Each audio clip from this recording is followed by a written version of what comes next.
朋友們先唔好急住劃走。我問你個事，你仔細回想一下，尋晚瞓低之後，到底反咗幾耐先至瞓着？你唔使答我，你心入面有數就得。我同你講個真事，我認識一個老姐姐，今年62，退休好幾年啦。佢之前同我訴苦，話而家瞓覺仲慘過打仗，夜晚9點幾就瞓低，反來覆去到11、2點都仲清醒緊，好不容易恰着一陣，成晚都係夢亂七八糟嘅，有時仲夢到俾人追，由高處跌落嚟，嚇到成身冷汗。有時夢到已經過咗身嘅老街坊同佢傾偈，醒咗之後個心空蕩蕩，半日都回唔過神。朝早鬧鐘一響，仲攰過冇瞓過，成身發沉，背脊好似孭住一塊鐵板咁，個頭昏昏沉沉，成日都冇精神。日頭坐多一陣就瞌眼瞓，但真係瞓到落床啦，又醒晒，就係咁反反复复折磨咗佢好幾年。佢同我講呢番話嘅時候，對眼圈都黑埋，成個人望落比實際年齡老咗5、6歲。我聽完之後冇急住安慰佢，我問咗佢一個佢從來冇諗過嘅問題。我話你間睡房嘅床單係咩顏色㗎？佢愕咗一下，話紅色㗎，大紅色嘅，結婚嗰陣買嘅，一直鋪到而家幾喜慶啊！我當時就嘆咗一口氣，我話老姐姐，你知唔知你呢幾年嘅失眠多夢，朝早起身成身發沉，嗰個根源可能唔係你身體上面，而係你晚晚貼住個身貼住塊面瞓嘅嗰一層布嘅顏色上面，佢唔信。我話你聽我講翻去換咗佢，換成咩？換成米白色嘅純棉嘅，唔好要嗰啲花哩花碌嘅花紋。佢半信半疑咁換咗，你估吓？點1個禮拜之後佢打俾我，把聲都唔同晒，底氣足咗好多。佢話換完嗰晚瞓低冇20分鐘就瞌着咗，成晚冇點發夢，中間醒過一次，反個身又瞓翻過去，朝早起身背脊係鬆嘅，個頭係清嘅感覺，成個人輕咗好幾斤，連個枕頭上面嘅口水印都比以前少咗。以前成日同老伴較勁，喐下就發脾氣，呢幾日脾氣都順晒。老伴仲問佢係咪食咗乜嘢靈丹妙藥，佢笑住話就係換咗一牛床單啫嘛。佢問我呢個到底係點解嘅？我話老姐姐，呢個唔係我亂咁噏嘅，呢個係我喺學習環境能量課程嘅時候，佢反覆強調嘅一個概念，睡房嘅顏色直接決定你瞓覺嗰陣神經能唔能夠徹底鬆落嚟，身體能唔能夠真正得到修復。你換走嘅唔單止係一張床單嘅顏色，你換走嘅係壓喺你身上好幾年嘅嗰股沉勁。好多人上咗年紀之後，瞓覺越嚟越淺，越嚟越差，周圍去睇大夫，食各種安神嘅藥，但係從來冇諗過問題可能就出喺對眼合埋之前最後望到嘅嗰一大片顏色上面。你諗下，你一日有1/3嘅時間係喺睡房入面度過嘅，床單係你瞓覺嗰陣離你最近、面積最大、包住你最緊要嘅一件物件。佢嘅顏色每一分每一秒都通過你對眼、你嘅皮膚，靜靜咁影響住你嘅神經、你嘅心跳、你血液入面褪黑素嘅分泌。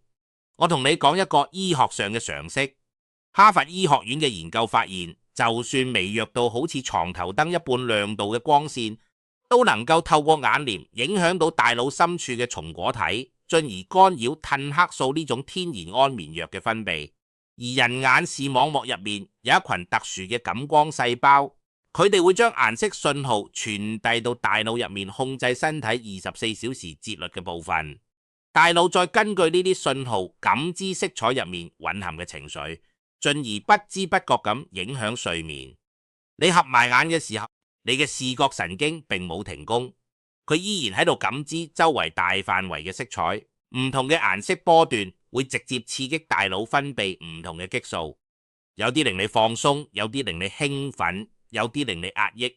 譬如話藍色同綠色呢類冷色調，佢哋會降低人心率，令人平靜落嚟；而紅色同橙色呢類暖色調，佢哋會刺激交感神經，令人保持警覺同興奮。呢個就係點解醫院嘅手術室多數用綠色，因為綠色能夠安撫情緒，令人安靜。而餐廳就曾意用暖色調，因為暖色能夠刺激食慾，令人食得快啲。你諗下，你將餐廳入面用嚟刺激食慾嘅顏色鋪喺睡房嗰張床上面，你個腦仲邊度分得清？呢個係要食飯定係要瞓覺？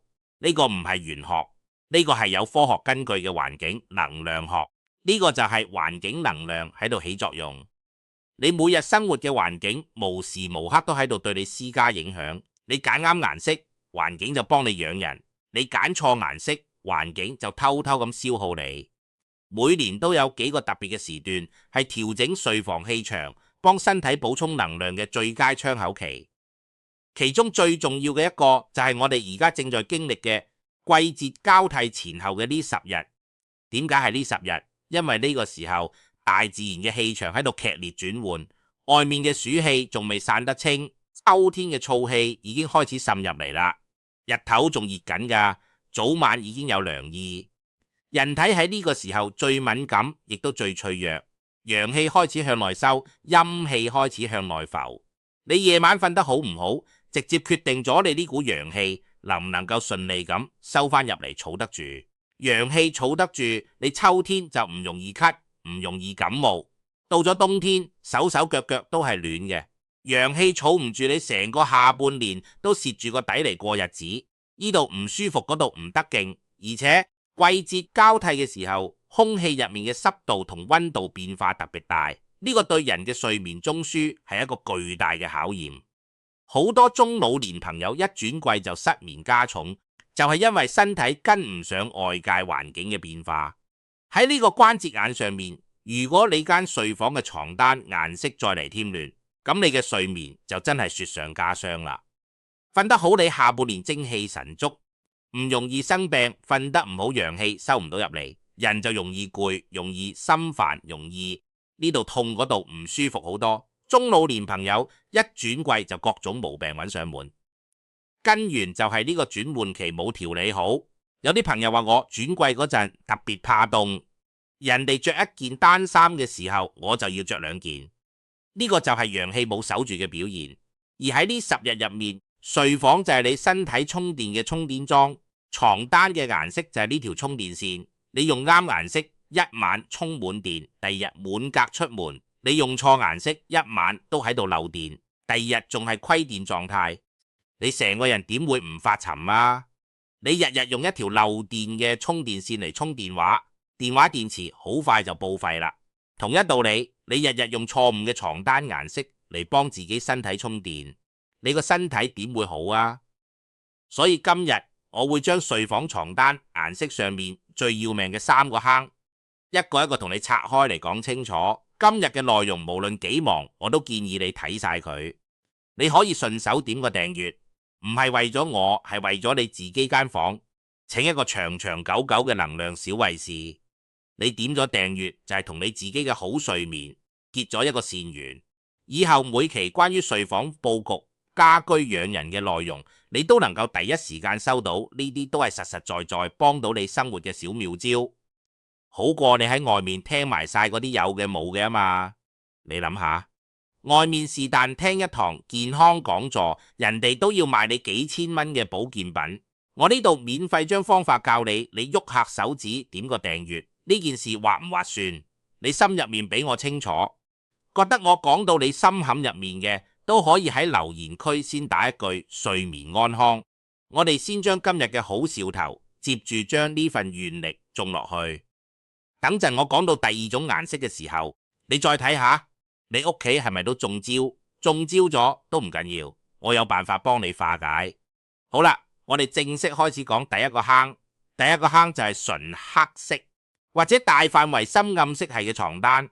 有啲朋友可能會話我嗰啲係趕時髦啫，深色顯得高級襟污糟，特別係有啲做仔女嘅買床品俾父母嗰陣，覺得深色好打理，就買咗深灰色、深藍色甚至純黑色嘅4件套送過去做仔女嘅心係好嘅，但呢樣嘢用喺睡房入面鋪喺床上面係真係攞命。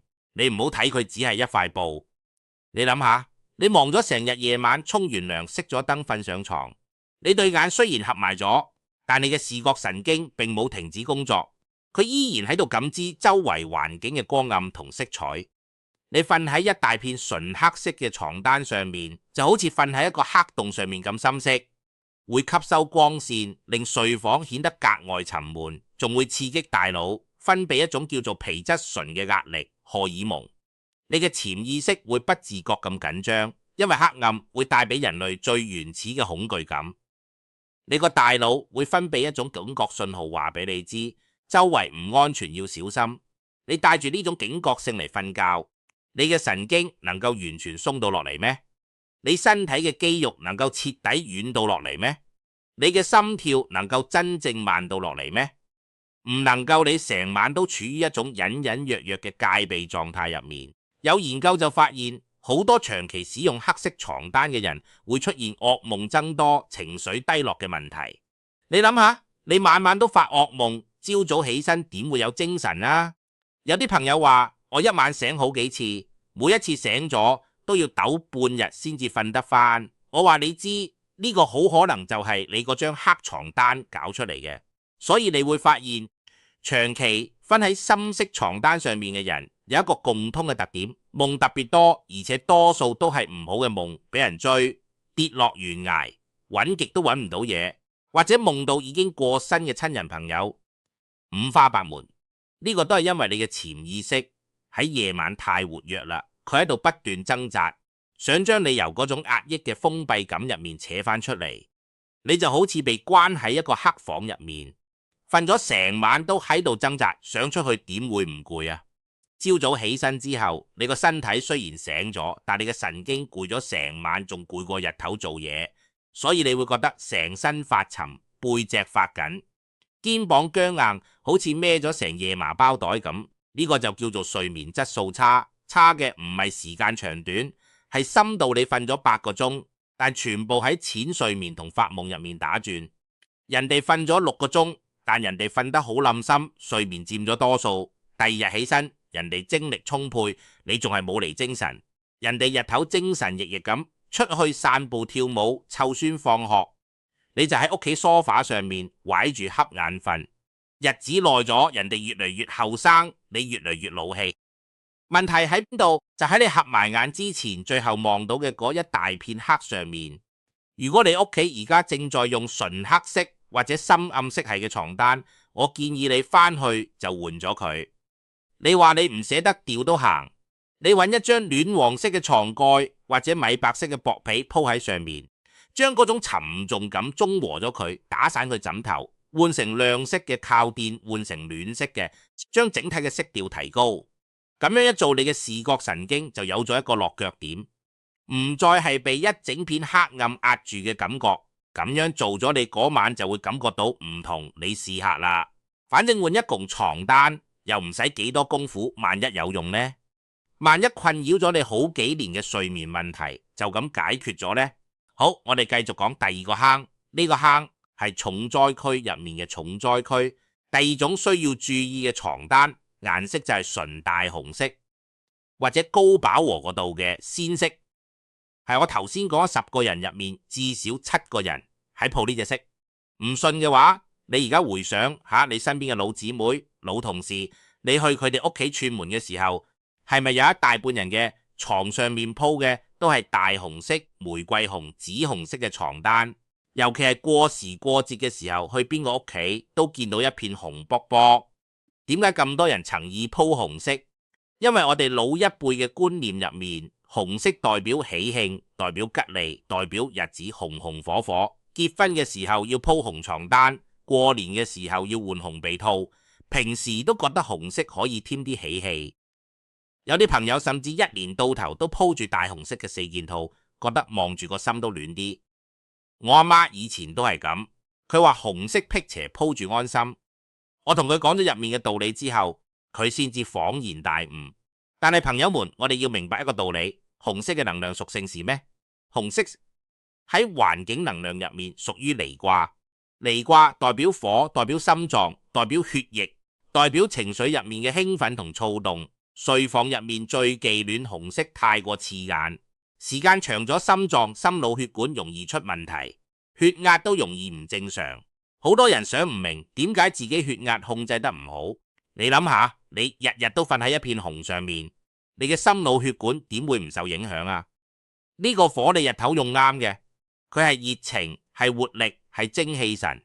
但你夜晚瞓覺嘅時候，你成個人瞓喺一片火上面，你嘅心火點會唔旺啊？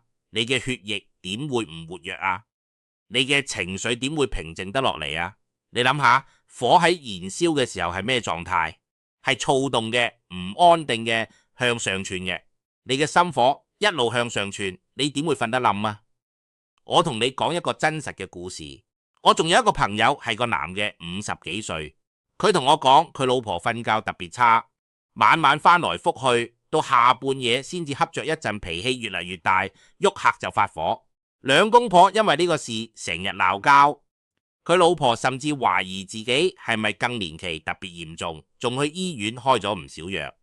我去佢屋企睇咗一眼，睡房入面鋪嘅係成套大紅色嘅床品，牆上面掛嘅結婚相都係大紅色背景，窗簾都係嗰隻暗紅色嘅絨布簾，成間房一入去就覺得熱烘烘。佢老婆話呢個係結婚嗰陣買嘅，一直冇換，覺得換咗唔吉利。再講大紅大綠嘅望住熱鬧，個心踏實。我話問題就喺呢度，你日日瞓喺一片大紅上面，你叫佢嘅心火擺喺邊度啊？佢晚晚個心都好似燒住一團火咁，佢點會唔急啊？點會唔煩啊？點會瞓得好啊？後來佢聽咗我勸翻去，將床單換成淡綠色，窗簾都換成米色嘅。你估下？點2個禮拜之後，佢打俾我，話佢老婆而家夜晚10點幾就眼瞓，瞓低一陣就瞓着啦。一晚起身嘅次數都少咗，朝早起身都冇咁煩躁，兩公婆都少咗鬧交。佢感慨話：早知一張床單可以解決咁多問題，早幾年就換咗啦。去醫院嘅掛號費、買藥嘅錢，加埋埋都貴過一流床單啦。色彩心理學嘅研究都證明咗呢一點。大紅色係最危險嘅睡眠破壞者。當你瞓喺紅色床單上面嘅時候，大腦會持續接收刺激信號，就好似一個永遠唔會停嘅警報器咁，令神經系統根本冇辦法放鬆。如果你成日用紅色床單，紅色會令人產生焦慮情緒，導致冇辦法入眠。你諗下，人哋瞓覺係喺度放鬆，你瞓覺係喺度打仗，你嘅神經系統成晚都喺度高度運轉，你第二日點會唔攰啊？你嘅血壓點會唔高啊？你個心臟點會舒服啊？而且紅色仲有一個好微妙嘅影響，佢會放大你嘅情緒。我哋到咗呢個年紀，上有老下有小，中間仲有一大堆人情世故，日頭多多少少會積累一啲唔順心嘅事，一啲煩心嘅說話。呢啲嘢平時壓喺心入面，你唔覺得有咩嘢？你日頭忙住煮飯執屋，幫仔女湊細路，根本冇時間去諗嗰啲煩心事。但到咗夜晚，當你瞓喺一片大紅色上面，嗰股火向上咁一拱，你嗰啲被壓住嘅煩心事就會被放大。你會越想越嬲，越想越委屈，越想越瞓唔着。反個身望一眼嗰紅當當嘅床單，個心仲煩。再反個身都係紅嘅，你成晚就喺呢一片紅色入面同自己過唔去。所以你會發現好多成日用紅色床單嘅人，脾氣會越嚟越急躁，越嚟越容易同老伴發火，同仔女較勁。你話呢個係性格問題咩？唔完全係，有一部分係日日被呢一大片火分出嚟嘅。你唔係脾氣變差咗，你係俾紅色烤壞咗。我呢幾年聽咗好多朋友嘅反饋，好多人同我講，換咗紅色床單之後，瞓低個心唔慌啦。夜晚發夢都少咗，同屋企人講嘢都冇咁衝。我話呢個就啱啦，因為你心入面嗰把火降咗落嚟，你個心就安啦。心安咗，人就和睦啦，家和咗，萬事都興旺啦。你屋企而家仲喺度用大紅色床單嘅朋友，我建議你今日翻去就換咗佢。你話我特別中意紅色，唔死得掉都可以嘅。你嘅時候多啲諗下我頭先講嘅說話。你可以用紅色嘅枕頭套、紅色嘅靠墊做點綴，細塊嘅紅色可以提氣，但千祈唔好再成張床都係紅色啦。你可以喺床頭放一個紅色嘅攬枕，或者喺床尾搭一條紅色嘅冚被，細細塊嘅紅色係點綴，係活力；大大塊嘅紅色係負擔，係火氣。呢個分寸你一定要把握好，記住一句話：睡房入面要嘅係安神，唔係提神；要嘅係靜氣，唔係火氣。講到呢度，我想同你喺留言區互動下。你而家就可以低頭望一眼你屋企張床，或者回想下你間睡房嘅主色調。你屋企而家鋪緊咩顏色嘅床單？你係咪中咗招，用咗大紅色或者深色系嘅？你可以喺留言區話我知。如果而家用嘅顏色係安全嘅、溫和嘅，你都可以打出嚟俾大家參考吓。我見到之後都會回覆你，幫你把把關。你將呢個互動當成一次免費嘅睡房能量體檢就得。我哋成班人喺度交流，互相提個醒，好過自己一個人悶低頭亂咁估好啦。我哋繼續講第三個坑，第三種需要注意嘅床單顏色係深灰藍色或者大面積冷色調嘅花紋。呢隻色比黑色柔和，比紅色沉穩。好多人覺得佢高級雅致有品味。尤其係有啲做仔女嘅買床品俾父母嗰陣，覺得灰藍色低調又襟污糟，就買咗翻嚟。你去商場望下，床品區域賣得最好嘅，除咗紅色就係呢種灰色藍色。商家將呢種顏色包裝成高級灰莫蘭迪色系，等你覺得鋪咗就顯檔次。但我哋忽略咗一件好關鍵嘅事，呢隻色喺能量屬性入面主嘅係寒。你諗下，深灰藍俾人嘅感覺係咩？係咪陰天？係咪海水？係咪嗰種涼浸浸冇溫度嘅感覺？你喺深秋嘅雨天入面企一陣，嗰種感覺就係深灰藍色俾人嘅感覺。我哋中老年朋友最怕嘅係咩？就係寒，就係濕人。上咗年紀陽氣本來就唔及後生嗰陣，咁足你再日日瞓喺一片寒色調上面，你個身體會不自覺咁產生一種凍嘅暗示。就算你冚住口鼻，就算你開住暖氣，你嘅潛意識入面依然覺得呢個環境係凍嘅，係缺乏溫度嘅。你個身體為咗抵抗呢種凍，會消耗掉大量嘅陽氣。你本身嘅陽氣就唔多，再被床單消耗埋一部分，你身體點會受得了啊？呢種暗示日積月累，就會令你覺得自己越嚟越怕凍，手腳越嚟越冰，腰背越嚟越容易止痛。有啲朋友朝早起身，總係覺得背脊發緊，關節唔靈活。除咗年紀大骨關節退化之外，都可能同你長期瞓喺冷色調嘅床單上面有關係。好多女性朋友過咗50歲之後特別怕凍，3伏天仲要着住襪瞓覺。除咗體質嘅原因，你間睡房嘅顏色都脫唔到關係。除咗身體上面嘅寒，呢隻色仲會喺情緒上帶俾你一種低落感。深灰藍色係冷色調入面最深層嘅顏色之一，佢帶住少少憂鬱嘅提唔起勁嘅氣質。你日日瞓喺呢種顏色上面，你嘅心情好難熱烈得起嚟。你會覺得做咩都冇意思，做咩都提唔起精神，對咩都淡淡地冷冷嘅。以前中意跳廣場舞嘅，而家唔想去啦。以前仲意同老姊妹行街嘅，而家都唔想喐啦。你以為係自己年紀大，體力跟唔上，你有冇諗過？可能係因為你日日瞓喺一窮冷色調嘅床單上面，將你嘅心氣兒都凍住咗。我哋退休啦，圖嘅係咩？圖嘅係個心暖粒粒，圖嘅係日子有味道，圖嘅係同屋企人一齊樂也融融。你日日俾一片寒色包住，嗰種熱乎氣仲點會起得到啊？你個心都凍埋，日子仲點會熱乎啊？所以冷色調嘅床單，尤其是深灰藍色，我都建議大家慎重揀。如果你屋企正在用，你可以配搭一啲暖黃色嘅枕頭套，橘紅色嘅冚被嚟中和下，用少少暖色去破開嗰種冷冰冰嘅感覺，令睡房入面多啲人氣，多啲暖意。你都可以喺床頭放一盞暖色嘅台燈，夜晚開燈嘅時候，暖黃色嘅光可以中和床單上面嘅寒氣。除咗顏色材質都好重要，建議大家揀純棉或者亞麻嘅，透氣吸汗，貼身舒服。我哋瞓覺嗰陣皮膚係要呼吸噶，你鋪一層化學纖維嘅唔透氣嘅，就算顏色啱，個身都會翳住唔舒服。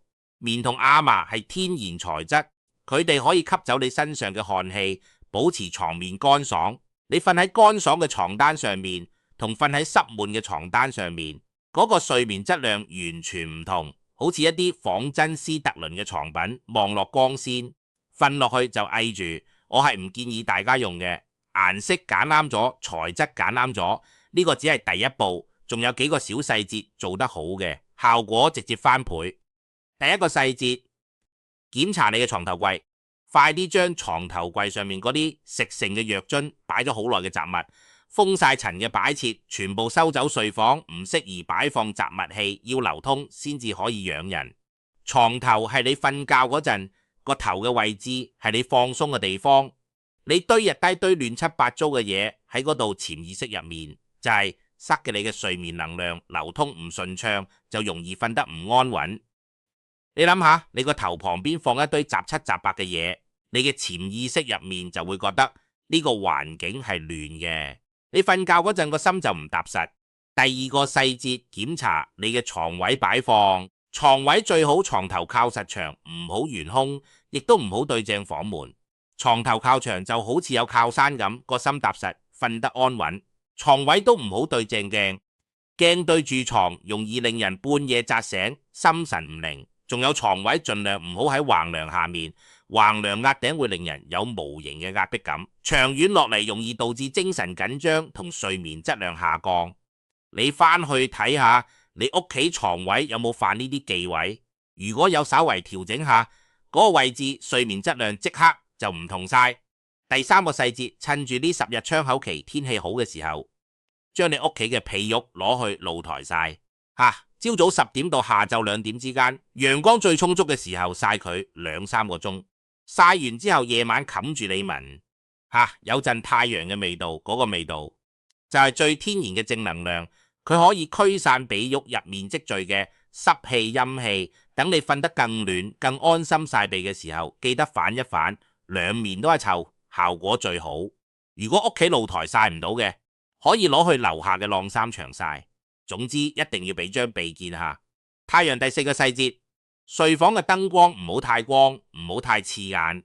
睡房入面燈光不宜過猛，瞓覺之前將大燈熄咗，開一盞暖黃色嘅小夜燈，等對眼慢慢適應昏暗嘅環境，褪黑素先至可以正常分泌。你諗下，你喺一個光猛猛嘅房間入面瞓低，你個大腦仲以為天未黑㗎，佢點會肯俾你瞓覺啊？你嘅褪黑素被抑制住，你嘅睡意就遲遲唔嚟。所以睡房嘅燈最好係暖光源嘅，火數低啲嘅，可以營造出一種黃昏嘅感覺。第5個細節，床頭嘅裝飾畫都要注意，唔好掛啲太兇猛、太尖銳嘅畫，譬如話老虎、禽羊、麻鷹、捉雞之類嘅，呢啲畫面帶有攻擊性嘅能量，你瞓覺嗰陣潛意識入面會感到不安。床頭掛啲山水畫、花草畫，溫和寧靜嘅題材反而可以幫到你放鬆。如果真係唔識揀床頭，索性咩都唔掛，乾乾淨淨嘅一幅牆，好過掛一幅唔啱嘅畫，多多聲。第6個細節，睡房入面唔好放太多大型植物，植物夜晚係要吸收氧氣、釋放二氧化碳嘅，同你爭氧氣，你點會瞓得冧啊？而且大型植物嘅枝葉喺夜晚嘅影子，都好容易令人產生一啲唔好嘅心理暗示。如果真係想喺睡房入面放啲綠色植物，放1-2盆細細地內陰嘅就夠，唔好擺喺床頭。綠蘿、吊蘭、虎尾蘭呢啲細細盆嘅可以擺，但都要離張床遠啲。第7個細節，睡房嘅顏色配搭唔好超過3種，除咗床單嘅顏色，你仲要睇下牆身、窗簾、衣記蔽嘅顏色。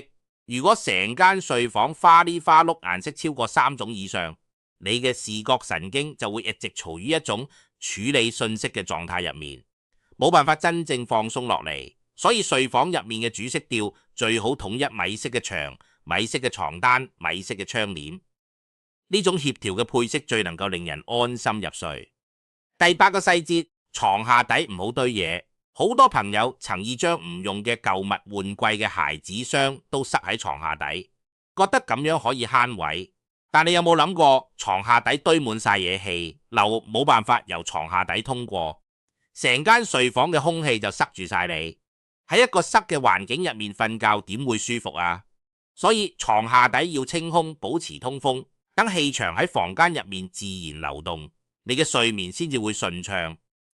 朋友們，今日講咗咁多，就係想同大家講清楚一個道理。養生呢件事唔單止係食呢樣補品飲嗰樣，湯藥真正嘅養生係由你每日生活嘅環境開始嘅。睡房係你留得最耐嘅地方，係你身體叉電嘅地方。將睡房嘅能量場調理好，你嘅睡眠就好啦。睡眠好咗，你嘅精神就好啦。精神好咗，你嘅身體就好啦。身體好咗，你嘅福氣就嚟啦。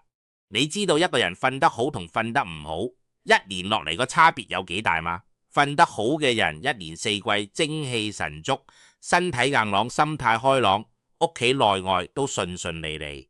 瞓得唔好嘅人一年到頭冇你精神，3、2日就要去醫院，屋企人都跟住操心。我哋到咗呢個年紀，照顧好自己，唔好俾仔女添麻煩，就係為呢個家做嘅最大貢獻。你將自己瞓好咗，身體強壯咗，就係幫咗仔女嘅大忙。我哋辛苦咗大半世，而家終於到咗應該好好錫自己，好好顧自己嘅時候啦。唔好唔捨得換一好床單，唔好唔捨得俾自己一個乾乾淨淨暖立立嘅睡房。你對自己好啲，你個身體知道，你家人都知道，你夜晚瞓好咗，日頭脾氣就順晒，同老伴唔鬧交，同仔女有講有笑，呢頭家咪越嚟越旺咯。你諗下，一狂床單先至幾多錢？幾百蚊啫。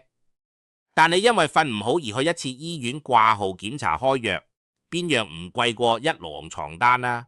而且食藥仲有副作用，對身體係另一種負擔，你自己計下呢條數到底係換床單劃算，定係食藥劃算？覺得今日嘅內容對你有幫助，我希望你可以將佢轉發俾身邊嗰啲同樣瞓得唔好，同樣被喺失眠多夢困擾嘅老姊妹老兄弟，等佢哋都少行啲冤枉路，唔好似我哋以前咁周圍去揾原因，食一大堆藥，結果問題就係出喺一張床單嘅顏色上面。你轉發呢條片就係喺積德，就係喺做善事。你幫一個人瞓好覺就係幫咗一個家庭，你喐下手指嘅事可能就改變咗人哋嘅下半世。最後我想邀請你做一個動作，而家就喺留言區留下4個字：睡眠安康。呢個唔單止係喺留言區打幾個字咁簡單，我哋將佢當成一種能量嘅連結，一種對自己、對家人、對今日所有睇到呢條片嘅朋友嘅共同祝願。你打出呢4個字嘅時候，個心入面默念：願我今晚瞓個好覺，願我嘅家人身體安康，願所有嘅煩惱都隨住今晚嘅睡眠煙消雲散。你將呢份願力種落去，佢會喺你個心入面生根發芽。由今晚開始，你嘅睡眠會一日比一日好。仲未點訂閱嘅朋友，我都係建議你點一下。你點咗訂閱，我哋之間就有咗一個長期嘅連結。以後每一期關於睡房佈局、家居養人、生活能量嘅小妙招，你都能夠第一時間睇到。呢啲都係實實在在幫到你生活嘅嘢，好過你喺外面食一餐飯、買一件衫，划算得多啦。好啦，朋友們，今日嘅內容就到呢度。我真係好希望每一位睇到呢條片嘅朋友都可以由今晚開始瞓一個安安穩穩嘅好覺，發一個甜甜蜜蜜嘅美夢。願你家和萬事興，願你夜夜好睡眠。我哋下期再見。